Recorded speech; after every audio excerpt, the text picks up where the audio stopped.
Well, welcome everybody to the Premier Living Podcast. My name is Will Marsh. I'm the Director of Education and Quantum Systems here at Premier Research Labs, and I'm so honored to be joined by our very own R&D manager, who I would say is an expert in all sorts of subjects. He's been on our podcast before, but Nathan, welcome back. Thank you so much, Will. It's good to be here. How are you doing today? Doing very well, thank you. Well, I'm excited. We're diving into a personal topic that for me, I've loved for years. It's actually what got me into the nutrition industry. And for Nathan, I know we've bonded over many topics and many conversations, but we're talking about sports nutrition and performance. And we're actually talking about how perhaps you can take a little bit more of an integrative lens with kind of sports performance and sports nutrition, looking at a more holistic lifestyle integrations like functional foods and spices, which we actually have some great products that are actually just about to release here at Premier Research Labs, which are really designed to support, I guess, almost like superior nutrition in your pantry, so to speak. But Nathan, I would love kind of your background with sports performance personally,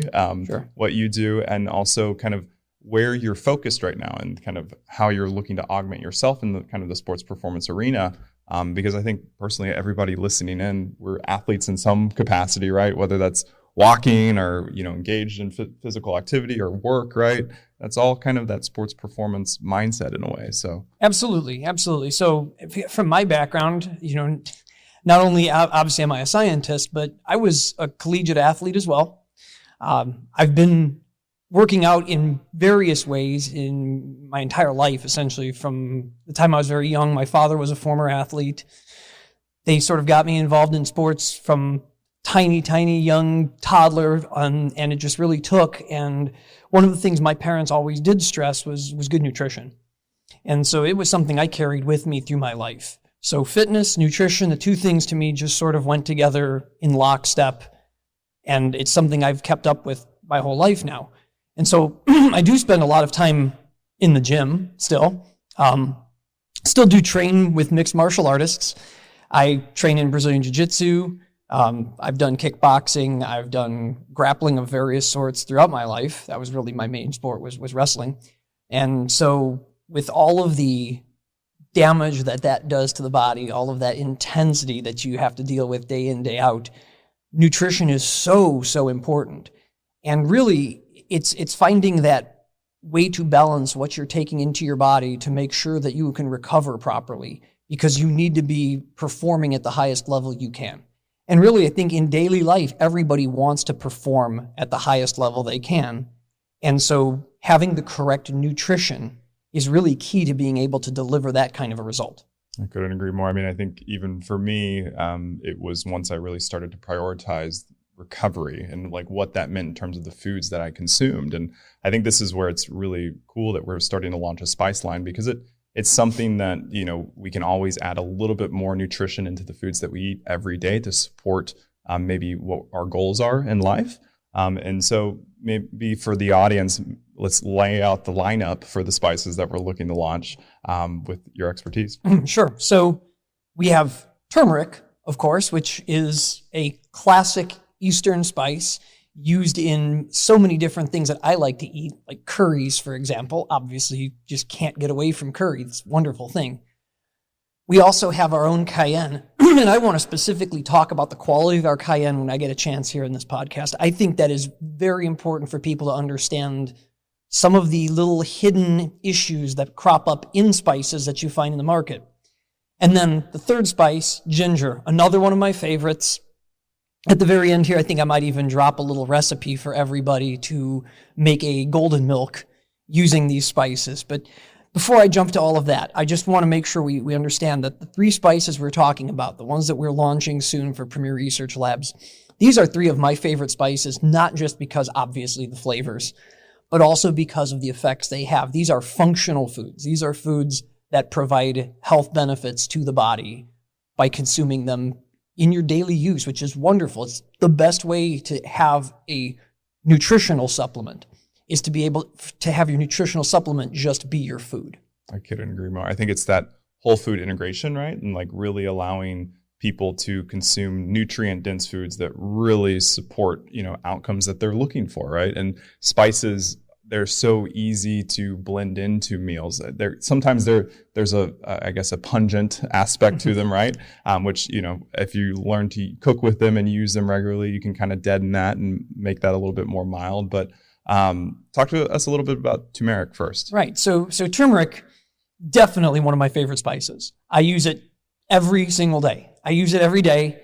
I make a lot of vegetarian dishes. Believe it or not, I am about 80% vegetarian. My diet is pretty heavy in vegetables, grains, fruits, legumes, pulses, whatever you want to call them. Excuse me. Weird, this room makes me do this. We'll have to cut that. But anyway, so my diet is very heavily vegetarian. And so what I do is I make sure that I incorporate a lot of different spices into my vegetarian dishes. And turmeric is the one that I use incredibly frequently. You can you can load the turmeric. So turmeric can go in easily tablespoons into a dish. Really, you can put quite a bit in. It carries a beautiful, smooth flavor. But it also has wonderful health benefits. And this is where I think most people are probably aware of turmeric at this point, and they're aware of its active compounds within it, the curcuminoids. So everyone, essentially, I would hope at this point, knows, okay, I take turmeric, it's good for general health and wellness. And it definitely is. More specifically, we can understand curcuminoids in turmeric and what their effects are in terms of like the inflammatory pathways of the body. So primarily, when we see in studies with curcumin specifically and other curcuminoids, is we see a lot of effects in a compound called NF-kappa B. Typically speaking, that's how people refer to it. It's a nuclear factor specifically related to B cells. And what it does is it's sort of we'll call it a master controller. So, right, so it's a protein complex that actually affects the expression of genes that are involved in inflammation. So once you activate NF-kappa B, you essentially start activating all of these various inflammatory pathways. Well, that's really where curcuminoids come into play. They actually deactivate that. And so by interfering with that pathway, that actually can prevent the inflammatory cascade. Yeah, it's important to note because a lot of times, even from an athlete that's training a lot, you could have overactivity of that NF-kappa B, right, and have kind of chronic inflammation. And as practitioners that might be listening in, that could be a cause for a lot of, I guess, chronic kind of conditions where they're not seeing resolution, right? Correct. Because of that overactivation of a certain genetic pathway. And so it's where it's really nice where you can bring in whole food nutrition where you have the curcuminoids, but it's not just one curcuminoid, right? And that's kind of the beauty of whole food nutrition that we like to highlight here at Premier Research Labs is you get all the different family of curcuminoids with turmeric. Correct. And maybe to help people better understand that and better understand it from a sports performance aspect, how would you integrate turmeric for recovery goals? So again, because of its effects in the inflammatory cascade, turmeric can be used essentially throughout the day. The wonderful thing about turmeric and really any of the functional spices is if you can find a way to incorporate them into something that you're eating, you can take them throughout the day. They function, it's not necessarily a time-dependent situation where you say, oh, I need this for pre-workout or I need this immediately post-workout.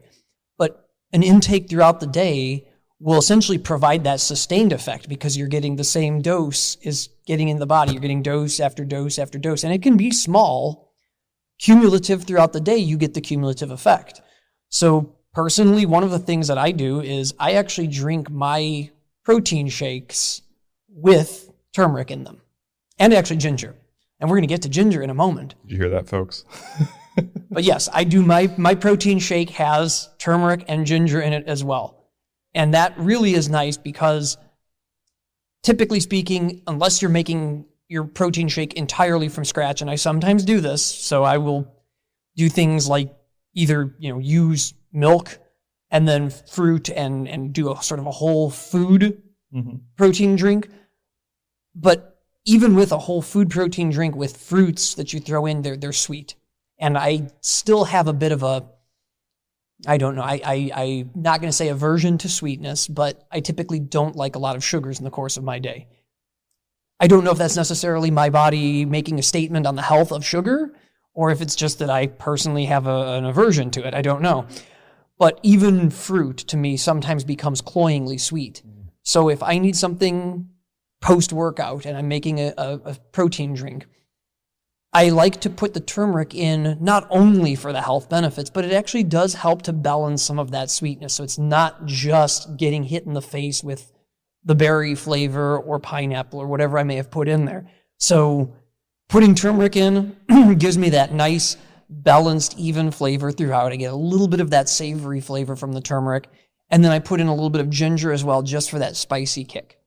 I love that. Yeah. I mean, I think it's when we look at the protein powder and just like the sports performance market, it's really heavily leaning in on sweet, which I find is really interesting, because if you think about that, that's kind of giving a positive feedback to craving sweet things, right? When we're talking about physique and weight loss goals, it's like, why are we constantly feeding that, pattern of seeking out sweetness? And, that's a great option, to add, creating a savory, more umami type smoothie.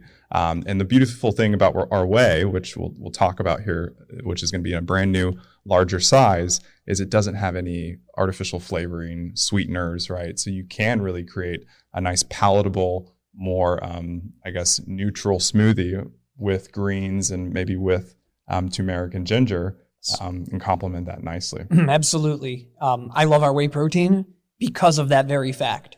Our whey protein is unflavored, it's unsweetened, it has no additives in it, it's low temperature processed, so it actually preserves as much as possible of the other components that are present in the milk and in the whey that are beneficial. So you're getting really as close to that whole food as you can, and that is really something that at Premier Research Labs we stress. We stress eating whole food. Dr. Marshall's principles, his founding principles, were essentially the Hippocratic principles, that food should be your medicine. And so going back to that, understanding that really getting what you need from your food is always going to be better than trying to take it in some sort of supplemental format. So the closer you can get to taking in whole foods, the better. So yes, spices, wonderful. Getting your spices and putting them into your whey protein, again, I do it.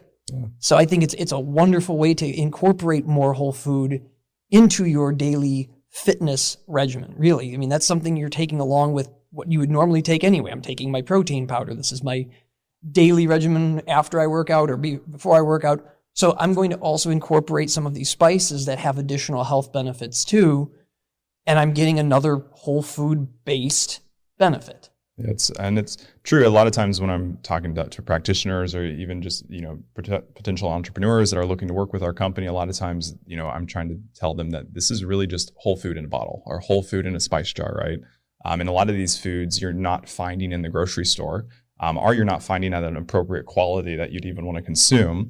But I don't know anybody that I've ever seen munching on turmeric fingers just out of pure enjoyment, right? So this is where integrating those foods, I think, is a beautiful way to really create a more phytonutrient dense diet. Yes. And when we're looking at performance and optimizing performance, I always think about the adaptability of the body at any given moment, right? And that requires a really heavy reserve of nutrition to mobilize depending on the body's needs. And then sometimes that could be the suppression of overactivity of NF-kappa B, like we've talked about, which turmeric fits wonderfully into. But I think it's important that we talk about quality with turmeric. Certainly. And this is something we've seen, it's been across the globe a problem, yes. Well documented. We've seen quality incidents here even at our facility. So talk to us a little bit about turmeric specifically in regards to how we're sourcing that and how we're checking that and how it's commonly adulterated. Sure. So, really it's interesting because I don't know what the quality of turmeric may have been prior to, say, the late 1990s, early 2000s, but when turmeric suddenly became a hot button item in terms of the supplement industry and really just general health industry, you really started seeing, I hate to say it, but you started seeing the bugs come out of the woodwork, right? Because you started seeing adulteration. And very early on, one of the most common things you saw in terms of adulteration was turmeric that was basically being painted with various either just general dyes. So they would take turmeric and they would cut it with, a basically some type of fiber, another fiber that they could get. I mean, it could be, in some cases, it was actually ginger, just old ginger, moldy old ginger. But because of the difference in color, they would paint it to make it all look like it was part of the yellow of the turmeric. So they would paint it up with yellow colors. In a lot of cases, these were like lead chromate, for example. So you're using dangerous chemicals to paint. It's not only are you falsifying what you have, but you're also putting dangerous chemicals into it. I mean, it's terrible. And I wish I could say that this practice was completely eliminated, but it's not. I mean, we've seen samples come in that are contaminated like that. Not to mention the fact that growing conditions, and really what I'm saying here is in places where the quality of the growing conditions themselves are very poor, you get a much higher load of heavy metals anyway in that material. So again, we've not just seen just hands down adulterated material, but we've seen material grown that isn't being cut with anything, it isn't being painted with lead, but it still has high lead in it because it's not being grown in the proper conditions. This is what you get when you get, unfortunately, these commodities. It becomes just a commodity, and when something becomes just a commodity, the quality suffers. So again, we've had to reject hundreds of samples of turmeric because of high heavy metals. Or the last thing, the what I will say is the sort of the secret, if you will, the quiet thing that nobody talks about in spices. Really, it's starting to get some attention, but spices, especially rhizomes and root spices, are very frequently contaminated with aflatoxins. So for those who don't know what aflatoxins are, they're a type of mycotoxin, so a toxin produced by a fungus. In this case, specifically Aspergillus fungus, that's the genus. That there are some species that produce these aflatoxins, which unfortunately are somewhat ubiquitous. The Aspergillus species that produce it, they occur throughout the globe. They're more concentrated around the equatorial and subequatorial regions. So you think places where there's enough moisture and heat for them to grow. And then when the spices are harvested, not only are they already, again, these microbes are there, they do produce the toxins, but if they're not handled correctly, so if they're harvested and then they're dried, but they're not dried properly, so that there's still too much moisture available, all that's going to happen is that allows this fungus to actually proliferate and produce even more of the toxin. So you get toxin loads in some of these spices that are off the charts. And specifically aflatoxin B1 has been actually positively associated with carcinogenesis, which is really a scary thing. Because if you look around at spices available on the market and you were to test them, send them to a lab, send them to us if you want, test them for aflatoxin, you're going to find that a lot of them are heavily contaminated. And so maybe you're right. If you're only using a tiny sprinkle in the course of a day, your intake might not be high. But think about turmeric. Turmeric, as I just said myself, I use several grams a day. Ginger, I use 2 grams a day probably. That's quite a large intake. And so if you're getting a massive dose of aflatoxins every day, you have to think about what that's doing to the liver, because that is the primary site of effect of these aflatoxins. So it's something to consider. And Premier Research Labs is very, very sensitive to that issue. It's something we test all of our natural products for. We make sure that aflatoxin levels are below detectable limits, because we don't want to give anybody something that is undoing all the good that you're supposed to be getting from the product. Yeah, I believe it's one of the most beautiful things about our innovation pipeline is that we truly care about the quality of material that we're bringing in to any new formula that we launched, even if it's something as simple as a spice, which is truly what we've talked about today is not simple. There's a lot of mechanisms of action and there's a lot of benefits, right, in incorporating that.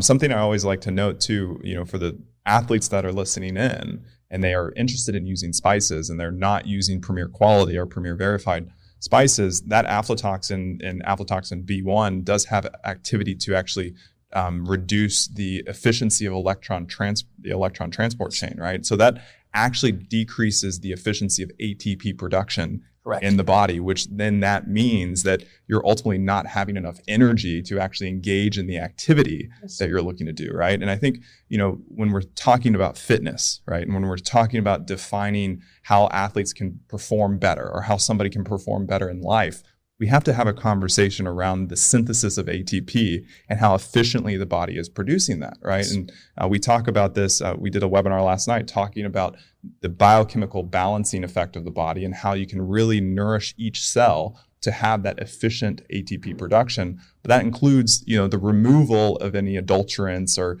biotoxins that could be impeding some of these crucial mechanisms for the synthesis of energy in absolutely. the body. And when you think about it, the aflatoxins, not only are they, they're essentially mitochondrial toxins, and they're also very specific to the liver. So not only are they affecting the electron transport chain and the production of energy, but for those who are athletes, those who are putting their body through the paces, so to speak, think of the amount of elimination the body has to do to eliminate the buildup of reactive oxygen species that are formed and waste byproducts from the breakdown of tissues. Catabolysis is going to produce a lot of waste products. How can you effectively eliminate those if your liver is being damaged? Yeah. And so what ends up happening is a high load of these toxins in someone like an athlete, you think that's going to actually create even a worse situation for them, because they're going to have a higher burden than on the liver because it's no longer going to be functioning at its peak capacity. Yeah, that's so true. And that's not even going into, a lot of sports performance athletes are using sub-quality protein powders, additional pre-workouts that are laden with other solvents and non-natural substances. The sports nutrition industry, it kind of gives me the ick. And I used to, I came from that space. That was like my first role in the industry, is working for a company well known that sells and distributes sports supplements. But, I look back on it, and after discovering our quality system, I was like, I can't believe I was even repping a lot of those products. I will say this. I'm 40 years old.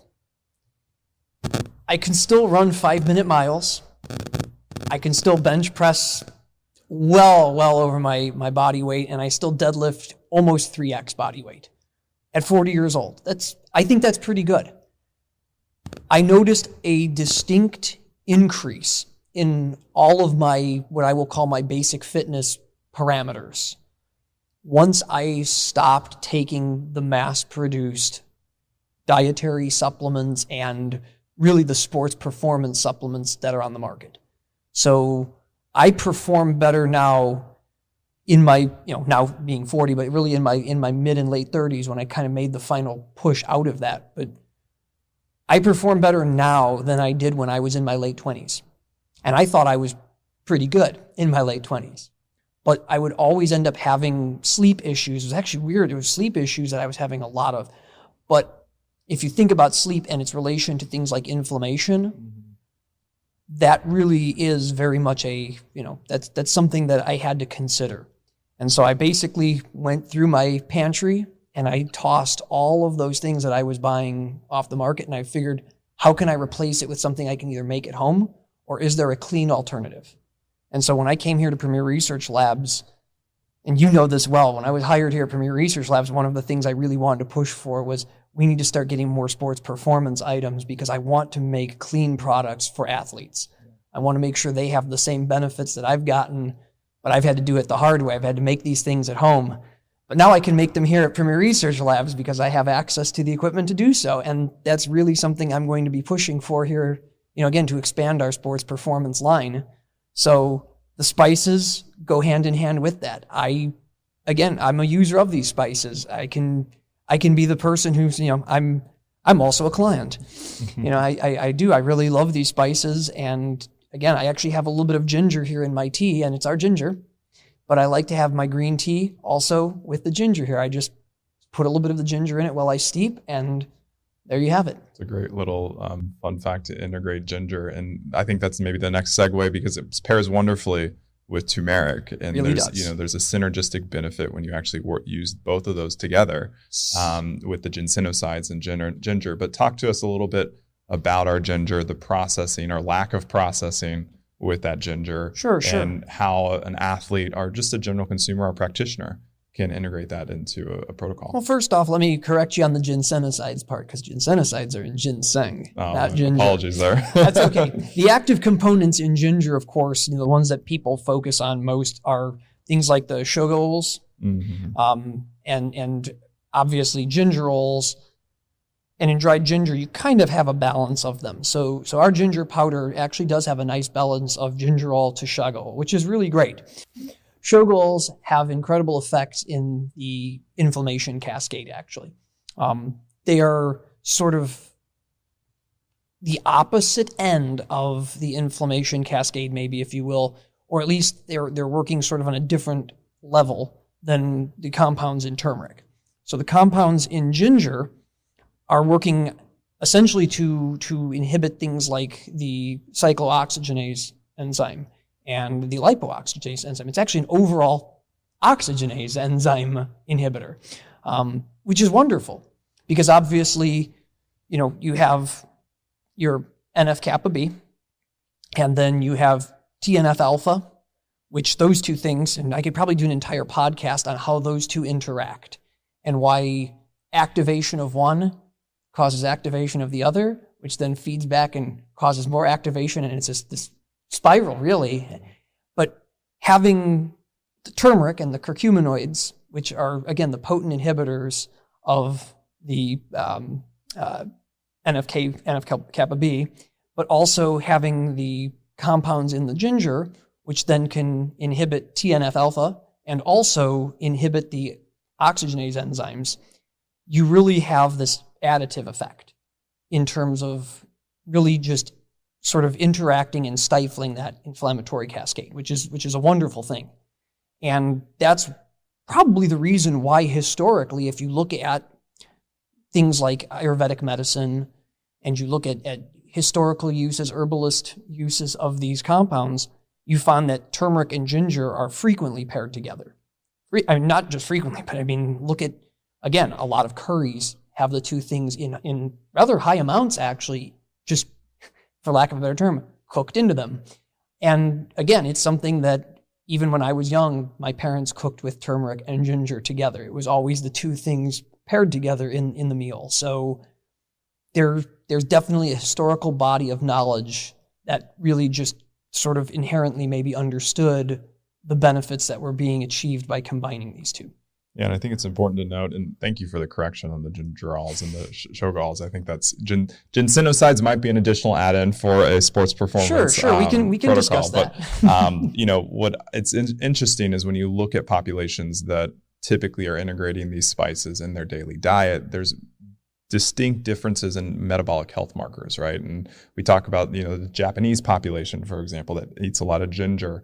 And then you look at other, countries that are, of that Ayurvedic mindset, and there's not necessarily that prevalence of metabolic disease. Now, I think there's a lot of other factors that go into that equation, which is the American diet and, how we prioritize non-nutrient dense food. But it is something important to note that, these spices have been used synergistically for decades, centuries, right? Yes. And there's kind of this intuitive awareness that they work together. Talking about quality, though, again, this is another incident where, aflatoxins can be present. Oh, yes. There's also aspects to just not enough potency and pungency with that spice. So, sure. So again, when we bring in any natural product here, obviously, we run the gamut of tests to make sure that you're not getting heavy metals, that you're not getting aflatoxins. With ginger, and really with turmeric too, we also do test to make sure that the actives are present in what we would consider natural amounts. So although it's not common, and especially not with ginger, you'll see it more with turmeric, but there have been cases also of basically companies taking really subpar material and spiking it with the active compounds. You see more of this in turmeric, where suddenly you'll get a sample in and it has incredibly high curcuminoid content, but it's usually really skewed toward just curcumin, and you wonder, why isn't there the balance there? That doesn't seem natural, and you could eventually actually find out that it's been contaminated, or rather, been adulterated with the active, which is odd, because you'd think that doesn't save any money, but what that does is it masks a later, perhaps, issue they may be having. So you test that sample, it looks good. So many companies in this world only test once. Mm-hmm. They test one shipment, and then they take everything else as it's going to match the same test they got before, so they don't bother sending out for testing or doing the testing in-house. We don't take that approach. We test every single lot we get in. Every sample, every lot we test. And we will reject based on incredibly high results or incredibly low results. Incredibly high because that's not natural, so something's happened, or incredibly low because obviously now they're selling us something that's maybe been sitting around for 5 years. And we will not compromise our quality here. That is something we cannot do. So we make sure that we measure the actives in every one of these compounds, every one of these items. So our ginger has a measurable amount of gingerols, measurable amount of shogols. Turmeric has a measurable amount of curcuminoids. And I know we're going to talk about cayenne here in a moment, but we also test our cayenne as well for its actives too. So again, there's got to be that understanding that what you're buying is not just unadulterated, but is also something that still has the proper actives in it and has not been subjected to extraction or left sitting for 5 years. Everything has to be at premier quality. I would probably challenge every single listener to go to the spice aisle in their grocery store and see if those companies that are repping those spices can provide that same level of information. I would be surprised. I would as well. I would definitely be surprised. And obviously, we've tested material from some of the top market brands to compare, to see what they're getting. So, this is something that we're very interested in. We want to know what is out there in the market. And we test also for things like contamination to see what's out there on the market. And we are definitely very confident with our results and very happy with what we have for the material that we get in-house. So we want to make sure that what we are selling is the safest on the market, but also the most effective. Yeah, and I would like to thank every listener or viewer of this podcast, because that's a test, like, you're choosing quality, right? And I think, being informed and educated of where quality can go awry, right? And how the foods in the marketplace and the supplements on the marketplace can lack that quality. That ensures that you're better informed so that you can perform at your best in every aspect of your life, right? Absolutely. Absolutely. Making sure that what you put in your body is effective and safe. That's really the key, because if you get something that's effective but it's not safe, you're really defeating the purpose here. Yeah, what's the point? Yes. And there's a lot of pre-workouts on the market that definitely elicit an effect, but are they actually safe? Which maybe we'll, as we wrap up today's podcast, we can talk a little about just the rest of the sports performance marketplace. But cayenne, which yes. the spiciest of the spices that we're actually launching. Yes. There's been a really surge in the interest in, like, practitioners seeking out cayenne, mm-hmm. and I would bet that a lot of listeners probably don't necessarily understand why cayenne fits so wonderfully as a sports performance spice, right. But also just a spice for everyday wellness. So would you be willing? Sure. So, again, there's the visceral effect of cayenne, which is wonderful, which, again, I use frequently because I do like getting that nice little bit of heat in whatever I'm eating. But cayenne is also providing benefits to your body as well. So, again, it's well known as being able to increase vasodilation, which is, as far as performance goes, typically a very, very good thing. You're allowing more blood flow to the muscles, you're allowing more blood flow to the organs. You're essentially helping to provide a steady stream of nutrients essentially that are provided through the vascular system to the body. So you're getting the right flow, so to speak. And again, that is typically going to enhance performance. But in addition to that, you also have to think that one of the things that Cayenne does is it interferes with a compound called substance P, which is a neuropeptide that's involved in transmission of signals of pain. And there are definitely studies that show that Cayenne can have very positive effects on sports performance. Now, this isn't to say someone should go eat, 2 teaspoons of Cayenne in some kind of Cayenne challenge or something like that to match the cinnamon challenge. But there are definitely positive benefits to performance that can be gained from taking Cayenne. And, again, it's I think pretty well known now. I don't think that was any secret any longer. But what really kind of makes the Premier Research Labs Cayenne superior, in my opinion, is exactly what we just talked about. It's the quality. So I can say with very, very clear evidence that most Cayenne on the market will be adulterated, well, I shouldn't say adulterated, but will be contaminated with aflatoxins. And this has to do with the way that cayenne peppers are dried typically. So the way you dry cayenne peppers in a commercial aspect, when you're growing them for sale, you allow them to dry on the vine. This is a much slower drying process, but it leaves it exposed to the elements. And so not only do you have a slower decrease in the moisture content in the flesh of the actual pepper, but you're exposing it still to the elements, you're exposing it to whatever is out in the field. So it's continually being exposed to those aflatoxins, or rather to those aflatoxin-forming molds. And they're essentially just going to be able to grow and continue producing aflatoxins.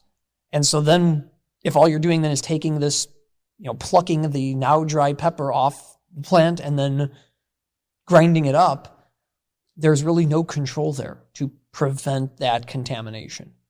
So we work with very, very high-end growers who follow a slightly different process for being able to dry the peppers so they can prevent that from happening. And because of this, our cayenne pepper has, the aflatoxins are beneath the limit of detection. So the lowest we've ever seen. And we have tested quite a few other samples, not just samples from vendors across the globe who send us samples, as possibly being a vendor for us, but also things we've pulled off the shelf at the market. And the amazing thing is we had to reject so many of these samples. So many things came into us and we rejected so many. And the thought always in the back of my mind is, but somebody's going to buy this. Yeah. And they're going to sell it to somebody in the market and someone's going to eat this. You can't know. I mean, it's one of those things where we can see a bad apple in the grocery store, but once it's ground into a spice, there's no way of telling other than, you can maybe get the organoleptic, the smell and maybe the coloration, but we've talked about how color is not an indicator of quality. Correct. And you can't smell aflatoxins and you can't smell heavy metals. Cannot. No, you don't have proprioception for that. And I think, this is where you really, really have to be asking the questions of, well, how are you measuring the quality of that spice? How are you ensuring that it doesn't have these contaminants? And then as a consumer, I would have trust in maybe buying the product. But it sounds like with cayenne, there's actually maybe for the athlete, a dosing strategy where you may actually want to take that before workout. Would you agree with that? I would, and you see this so much in the market too. You see capsaicin-based products that are being marketed as sports performance. And there's definitely the benefit that is accrued from using the cayenne, not only again for the vasodilatory effect, but also for that depletion of substance P, which, in theory would allow you to prolong a workout then. Not only are you getting better blood flow, but you're also reducing substance P. So essentially maybe you're not going to feel, if you will, so much of the lactic acid burn that, so often you feel when you get to that state of fatigue and working out. But I think really another benefit is definitely just from that the visceral effect of feeling that cayenne pungency. Yeah. There's definitely an endorphin release that is also caused by eating hot peppers. And cayenne is in that nice, what I'll call that sweet spot, maybe, if you will, of the Scoville range, where it's hot, but it's not so hot that it becomes unbearable.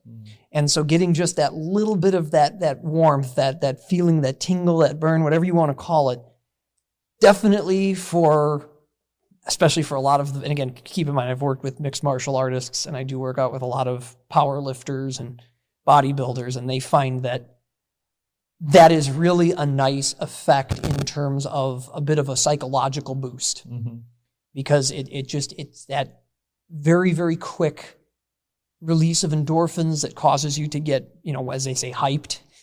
And again, I've seen people use it exactly for that purpose. You're trying to hit a PR, right? And so what are you going to do? Well, that little bit of hot pepper gets you really, it does seem to help with focus. So you're focused on the task at hand and very much getting that excitement. And I have seen that work in many cases. So again, it's these are all anecdotal, of course, but definitely there are physiological mechanisms behind what cayenne can do for you in terms of performance. So pre-workout or immediately before doing something, absolutely, there's a physiological boost and there's a psychological boost that cayenne can give.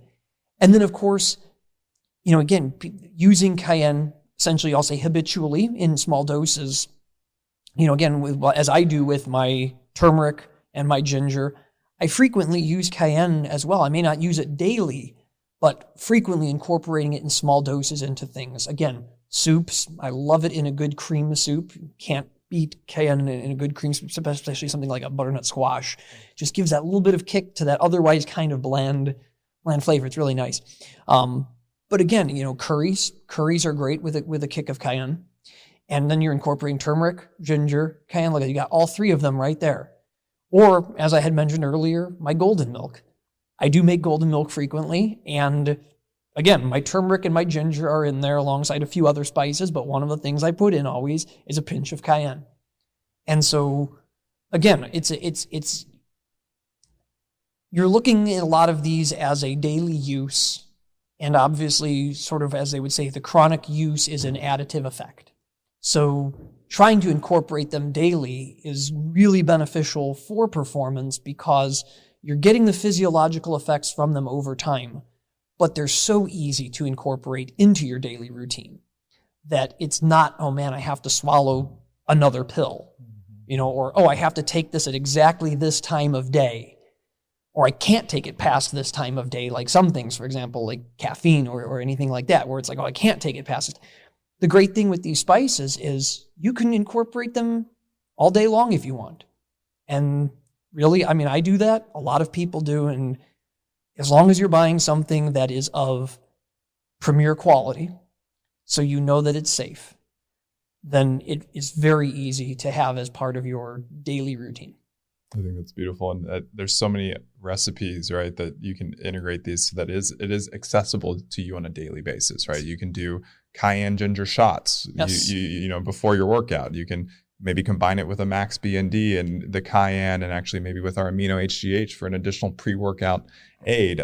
We have fermented beets and cayenne. Yes. There's all sorts of concoctions and cocktails that you can, or mocktails in this scenario, right. that you can actually use these spices for. And, I really encourage, listeners, if they're wanting to integrate this, don't focus on maybe overwhelming yourself every day, but over the course of the week, how can you integrate these spices in more frequently?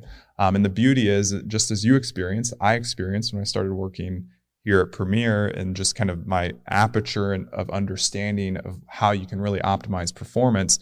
It's not just what you're consuming around the gym, your workout time, but it's literally your entire lifestyle, right? Yes. And all the foods that you consume in a given day, and how you can start to synchronously build upon all of that so that you're very well nourished for any task at hand. Absolutely.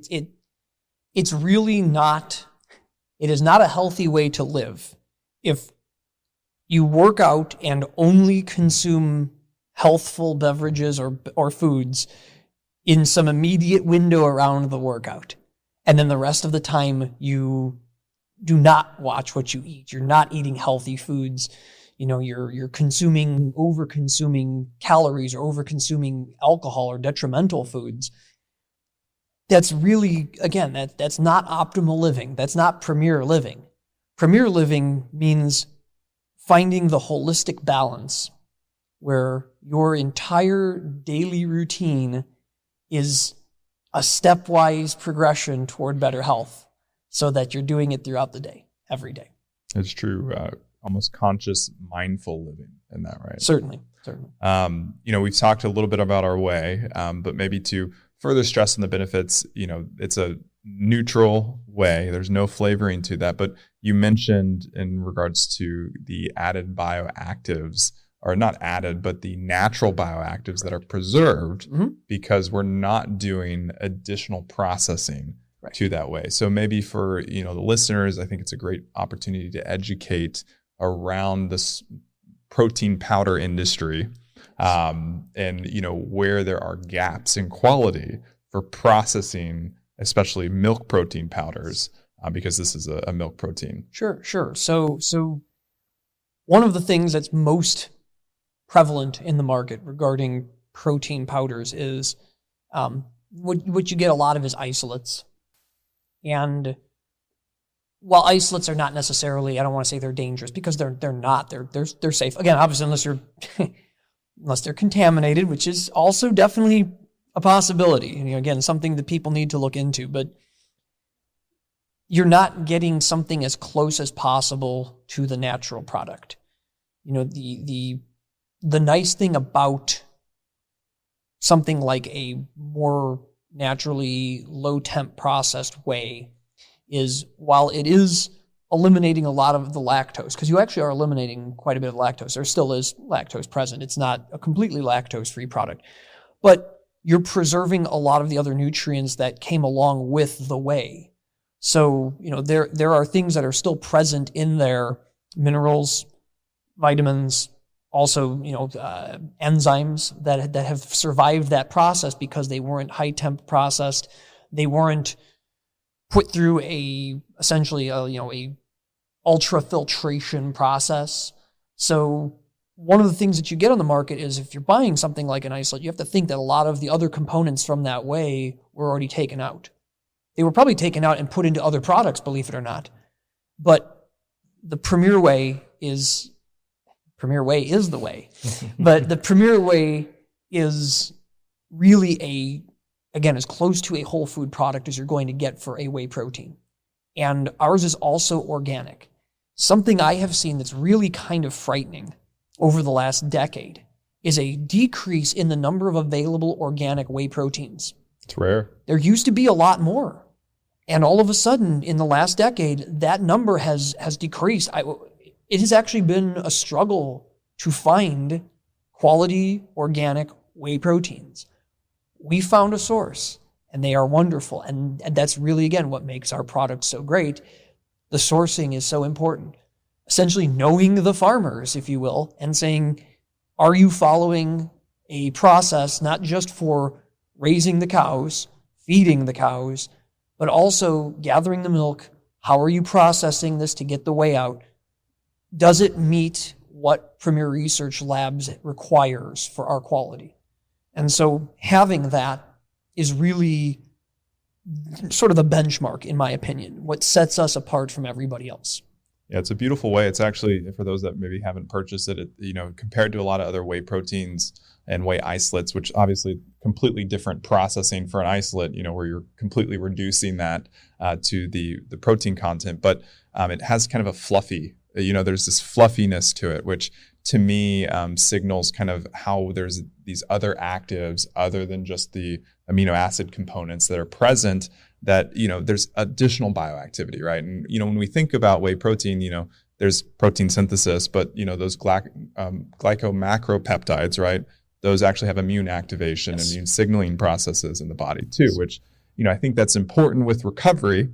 Because when you have a really, really intense workout, your body is literally in almost immune signaling hell, right? It's essentially, could be massive damage in the body. Yes. They have to mobilize, potential immune bodies to support healthy inflammation, recovery, right? Yes. And so if you can kind of help to buffer and support a healthy immune system with those glycomacropeptides, essentially you're helping to kind of create a little bit more of a buffering capacity around that stress. And really, you have to also think about that not only are there, these incredibly useful peptides present in that complete way, because it has so many of those still present, and also other, immunoglobulins, for example, are present. So you have these immune signaling molecules that can help, again, to generate a healthy inflammatory response. But if you combine that then with things like ginger and turmeric, you can actually get this really additive, holistic benefit, so that you're getting inhibition of the over-activation of the inflammatory cascade. So you really are supporting only the healthy inflammation, because let's face it, inflammation is necessary for those athletes who are trying to build muscle. There is going to be inflammation. Without the inflammation, the actual building of those muscle fibers almost won't happen. There has to be this signaling cascade. You have to generate more muscle. You have to have the synthesis of muscular protein in order to generate more muscle. It's a huge, massively complex system, and I would love to spend an hour just diagramming this out for people. But the bite here, the thrust of this whole argument is, if you can take in a complete protein, which whey is a complete protein, we do give an amino acid breakdown, which we have a very, very good amino acid breakdown. I mean, you've got your essential aminos are there, very high levels of the BCAAs as well. So for athletes, again, our whey is outstanding just in terms of the amino acids. But our whey protein also has all of the other benefits from the other micromolecules that are there that need to be there to generate a healthy immune and inflammatory response that is necessary. But to balance that and make sure that in those athletes who are, again, damaging the muscle tissues in their body and putting so much stress on their body, making sure that they can keep performance high and be able to recover, combining those spices like ginger, turmeric, and cayenne with the whey protein, it's sort of this wonderful giant system of proper nutrition for sports performance. So you're getting all of these benefits to the body, and it can be incorporated into something as simple as a drink, because you can just put the whey protein in, put some ginger, some turmeric, cayenne for a little bit of a kick, and it's a wonderful drink. And it tastes great. And in fact, that's one of the things that the R&D team here puts a lot of emphasis on, is anything we're going to sell that someone is going to consume not in a capsule form. What is the taste like? What is the experience like? And that was sort of the most wonderful thing about the whey, in my opinion, in terms of its sensory, perception, if you will. The whey protein is not just this fluffy, delightful looking thing, but it actually tastes very good by itself. And you can flavor it how you like. Personally, myself, for flavoring, if I want to make it have some kind of a flavor and I'm not just going to put fruits and greens into it, I will, generally speaking, either put a teaspoonful of vanilla into it or a good heaping scoop of cocoa powder. And that's all you really need. I mean, and then you're also getting the added benefits that are provided by those compounds too. But I mean, it's so simple to use our whey and do what you want with it to make it taste the way you want it to taste. It's very unobtrusive. But again, it's providing all of these benefits. And if you incorporate the spices together into one package, you're getting what really is a great sports performance enhancer. Yeah, it's this concept in a lot of ways of the rituals of sports performance or health that you're taking on every day. And I think, we've kind of lived in a society for several decades where convenience was king, right? And, this is where, of course, convenience and taste and people looking for sweetness. And the thing is you're starting, as convenience kind of gets prioritized, you're removing all the beneficial layers to the foods you're consuming. And I think, I've gotten, over the years I've been here at Premier, a lot of people are like, why don't you have a flavoring in your whey protein, and why don't you add flavors to your protein powders? And, while we are evaluating options, I think the true benefit, just like you said, is if you have a really good organic cocoa powder, right? And you add that to the whey, and then you're able to sweeten that with maybe some cinnamon and maybe some of our honey, you're getting natural flavoring components that have added nutritional benefits to the body. Yes. Right. You have the flavonoids from the cacao. With the honey, you get all the different peptides and just enzymes that come from an unprocessed honey. And so it's nice to, know that you can have kind of that pantry that helps to support your goals, right? And and you can really customize, right? So maybe one day you want the sweet treat with the protein powder. Maybe the other day you want something a little bit more savory, right? Yes. Listen to your body, listen to what it's craving, and don't just be in that normal rhythm of consuming the same thing day in and day out. Because truly, sports performance is about optimizing what you need that day for the task at hand, right? Yes, and that is true. I think even athletes sometimes kind of get in this pattern where they don't look at like how they can really start to enrich their diet and enrich their lifestyle, because we're always hitting plateaus. Yes. Plateaus are part of life, right?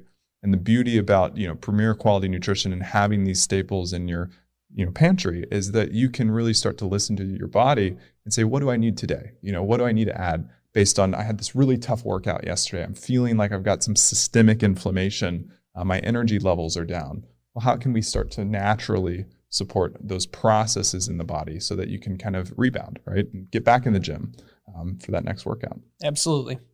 So we've talked about, a lot of spices that, have impact on the inflammatory and immune signaling in the body. But we have a brand new product, which we haven't talked about yet, which goes into the facets of gut health. And, when we're looking at gut health, that actually does have potential immunological impact as well. But it's our microbiome salt, which salt, especially if you're looking at performance and hydration, there's a lot of hydration products on the marketplace, and they really are just salt, right? Well, let's face it, your electrolytes are salts. When they are not in solution, they are just salty little crystals. And that's what you're going to get when you get a hydration product. You're going to get salts, and primarily you're going to get sodium, maybe some potassium, and chloride. That's pretty much what makes up an electrolyte solution. And that's fine. Again, I think I'll call it a culture of fear around sodium and around salt then in general. And this idea that every person on earth needs to minimize their sodium intake to the absolute lowest level because it's going to make them healthy. And that is not true. There is so much literature on this subject that I don't even know where to begin to unpack it for people. But suffice it to say, you have to have these things. I mean, it's kind of funny. I almost see the surge in electrolyte consumption and electrolyte products in the market as this rebound against that push against sodium and salts that happened really in the 90s. That was a 90s thing. All of a sudden, everyone was on the DASH diet. All of a sudden, you had to minimize sodium intake to the absolute lowest level. But then they find out that that's not appropriate because you need electrolytes to properly function. Your body cannot function without them. Again, it's all about balance. It's a holistic situation. You have to look at the whole picture. You can't just look at one little pixel. It's the entire image. And salt makes up a big portion of that image. So if you only look at that one little part of it, you're not going to see the big picture. Yeah, and it's true. And a lot of that aversion, it's such a beautiful picture you painted. I maybe wanted to pause again there because it really is an inflection point where a lot of people are waking up to when they do have the appropriate amount of salt in their diet, they're seeing better performance, right? Yes. And, I think it's really important that you're working holistically to understand your mineral consumption and how you're optimizing that. So because you expel so much in sweating, yes. right? And which is a natural consequence of working out. So like you do need more salt than perhaps a sedentary individual if you are a performance-minded person. So we have our pink salt, Premier, which has been a staple. If you haven't tried our pink salt, it's a great salt to add to any meal. Honestly, it's got a subtle, it just tastes so distinct. And there's a lot of, we can kind of get into the science of that with the particle size and the mineral composition. But the product I'm really excited to talk about is our microbiome salt, which I don't know of any other salt on the marketplace that actually has a spore-forming probiotic in there. Right. So that's the interesting thing is I know there's some products on the market that incorporate non-spore forming bacteria as probiotics, but that doesn't even really make sense to me as a scientist. As a person who's trained in microbiology, I'm kind of shocked that someone would do that, because what makes the spore former so important, if you're going to use salt, is that the spore former can survive in the salt. It's a pretty arid Non-spore-forming environment. bacteria do not have a protective layer around them, really, to prevent them from being destroyed by the salt.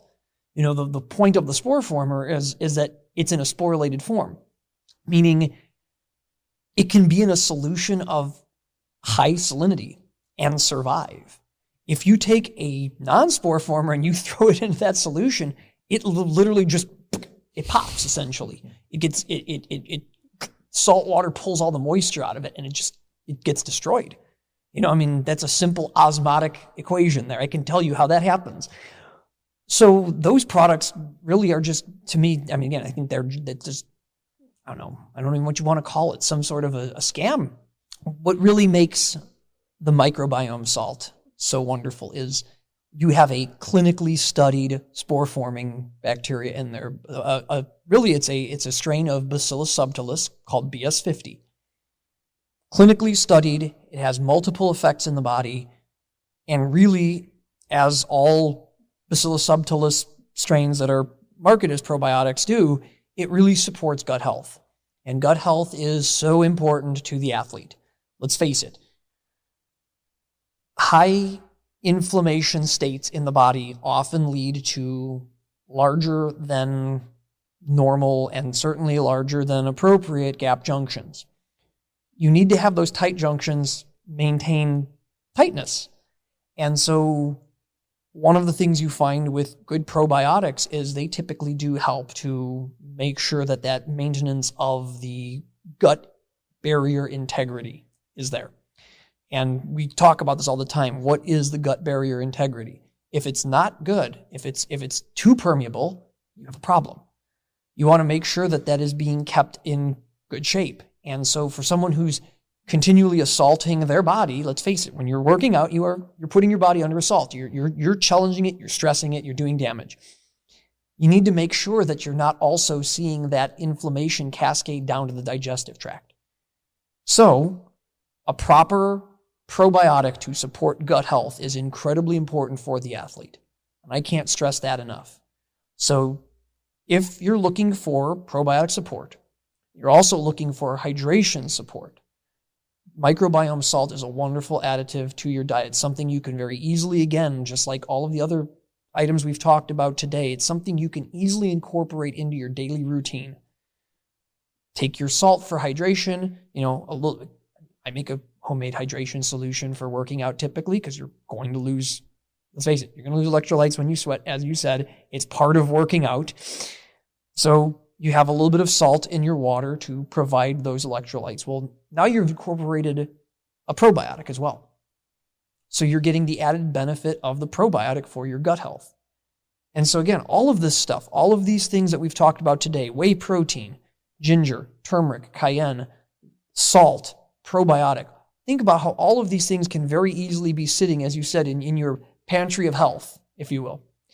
And you just go to your pantry of health and you build your own diet from that. And that's really what good health is about having all of the healthful items, all of the foods that benefit the body, having them available in your pantry, ready to go so you can say, I need this and I need this today, or I need that. today. And you have that available, and you can mix and you can match and you can meet your needs for your body. It's literally creating the functional garden of premier quality in your pantry, right? Indeed. And, you know, I think it's really important to stress again how gut health in the athlete often is so overlooked, right? You know, especially endurance athletes that are doing extreme bouts of exercise for hours upon hours on end. Well, it's when you're looking at exercise, it is a activation of the sympathetic nervous system, which shuts down the digestive processes of the body, right? Which, you know, that can lead to dysbiosis, poor gut intolerances. You can have food that stagnates in the digestive tract, which starts to kind of cause a lot of potential downstream consequences, especially if it's something an athlete's been decades training and they've never really prioritized gut health. And so great little additive just to, you know, support and put into your diet, because you can use that salt not only in like a hydration beverage, but you can sprinkle it on your food. Absolutely. Just to season your food, right? Absolutely. And another wonderful thing about it is BS50, as far as I am aware, is the only clinically studied probiotic that also has studies supporting its use in cooking. So you can actually use this probiotic in cooking. There's a number of studies already done, and I know there's more that are being done, but imagine that. You can incorporate this into more than even just putting it in your water or sprinkling it over the top of your food. You can use it as part of the recipe itself and make a cookie, for example. Now I have a salted caramel cookie that is made with, you know, I can do a low sugar salted caramel cookie and also get a probiotic in it. I mean, you can do that with whole wheat flour to avoid, you know, again, getting just your over-processed, you know, all-purpose flours. So you can get a higher fiber in there. You can definitely do it with a, you know, you could even do a honey oatmeal cookie with this. I mean, there's so many things you can do now that you have a probiotic that can actually be incorporated into something you cook. I find that absolutely phenomenal. Yeah, make ginger snap cookies with Ginger our snap cookies. ginger Yeah. and our microbiome salts. And Certainly. you've got all these added health benefits with that, right? Yep. And it's a treat, right, Yep, for you yep, and yep. your family. So that's the fun of whole food nutrition, right? And that I think is the beauty of what we're looking to really provide. And with it the should be products. fun. It should be. Yeah, life is supposed to be enjoyable. It and is. The foods you're supposed to eat are enjoyable. As we close out, I wanted kind of your reflections on the sports performance marketplace as a whole. You know, we both, you know, we're athletes in our own right. We've seen the industry evolve. Where do you see, especially here at Premier, you know, how we'll continue to change the narrative of sports nutrition? So again, I think the sports nutrition market has become so saturated with, on the one hand, lowest cost possible items that you know from looking at them, you're not getting the benefits you want. I hate to say it, but when you see some of these things on the market, you just look at it and you say, there's no way that thing is going to work at that price. And in a lot of cases, you're probably right. On the other hand, there's this push toward things like children's cereal flavored protein powders. There's a reason why for the last 30 years, so many public interest groups have been trying to get children's cereals banned. I mean, just outright taken off the market, because so many of them, they're not healthy. There's nothing healthy about that. I don't care if you fortify it with vitamins and minerals. You're just fortifying garbage. So why would you give that to your children? And if you're doing that, because think about the same people who are saying, I don't want to give my children that. We want to live a healthy lifestyle. I want to eat protein powder and work out. I'm going to buy children's cereal flavored whey protein. Why? Why would you do that? Why would you sabotage all of the other good things you're trying to do by eating that? So what I think the Premier Research Labs ethos is to give something to someone that tastes good, because obviously you want them to enjoy it. Again, it has to be fun. You have to enjoy what you're doing. You will stop doing the good things if they become cumbersome. So to keep yourself on the right path, you need to make sure you're having fun. You need to make sure it's enjoyable. So the Premier Research Labs ethos is really to find a way to get that balance. I want to make sure that people have something that does taste good, but it has to have the maximal amount of benefits to it. And it has to be safe. It has to meet all of those criteria. And that is really our focus. That's my focus as the R&D director here. I have to make sure that there's a positive experience, there's a positive benefit, and there's no negative effect from it. It has to meet those 3 criteria for me, because if I'm going to give it to someone else, it has to be something I am willing to take. I just want to say thank you, Nathan, for your stewardness and our stewardship of our premier quality standard and our mission. And on that note, I believe let's wrap it up here and just say thank you all for listening to today's Premier Living podcast. Nathan Dodge, you are a testament to the power of premier quality in action, and really, thank you for supporting our innovation pipeline. And thank you all who are listening in to really be the new standard of quality nutrition. And hopefully this was illuminating how you can use some of our new spices and our new microbiome salt and our new whey protein in a larger size for your health goals and your performance goals. So Nathan, thanks so much. Thank you.